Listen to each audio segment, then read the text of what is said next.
I've tried connected math. Macmillan McGraw. Harcourt math, Scott Forsman math. I don't know, just books you pick up at the whatever teacher store. Kids at their desks, hands going up, hands going down, some hands never going up, some hands never going down. It's paper and pencil, you know, and that's what you see. I think the problem is there's nothing multisensory about an experience like that, or engaging to the human inside the worker. You know, just doing math problems, doing math problems, doing math problems. It's a physical, just complete. It's just like, ugh, I have to do this again. That kind of learning, day in, day out, does not engage the thinker, the reasoner, the real mathematician that we're trying to encourage. One of my students came into my room, saw Mount Everest, and realized that we were going to learn math climbing the tallest mountain in the world.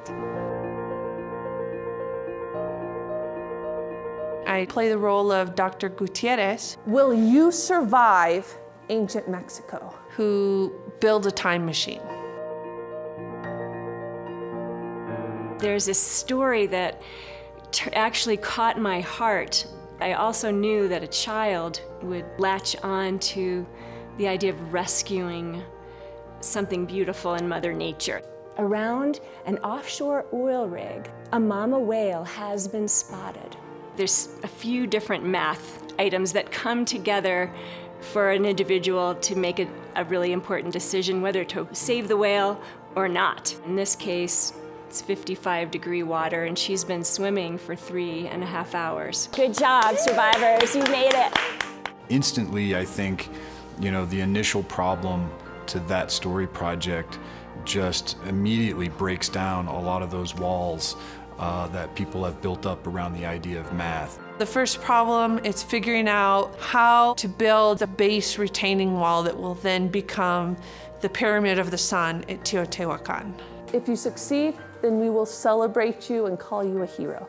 They'll be given information about how much a bucket can carry. Then they're going to have to figure out volume and how much material it's going to take. Are they going to be able to build it in time? When thinking about my project for Everest, a logical starting point for a math problem would be preparing for the journey, which would include gathering food and equipment. Remember, you'll be there for 2 months, so try to think, oh, I love tuna. How much tuna might I eat in 2 months? And then we thought it was really important to bring in the culture of the place, which included yaks that carry all of the gear. So we decided we would make a math problem that included unit conversions, unit rates, proportional relationships in order to figure out how many yaks our group would need to take all of our food and equipment. When I saw it in the video, I was like, wow, like that's really cool. I want to go like pet a yak. You wouldn't just think math, yak, but there it is, and it works. This question looks simple, but there is a lot of math that has to be figured out before we can get an accurate answer. My heart just kind of started lifting, and I got charged and excited about being able to be a part of this expedition. I didn't even think about the fact that I was a student in a classroom. I've experienced what I think my students will feel, which is,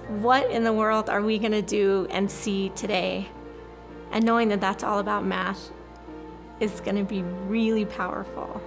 The leap of faith has to come from us, the principals and the directors and the leaders in schools, to put that faith in their teachers. We ask them to believe in every student, never give up on any student, and I think we as principals and so on need to do the exact same thing, and we need to take the leap of faith on our teachers and trust that if given the opportunity to collaborate, given the opportunity to be creative, given the opportunity to be special, that they will.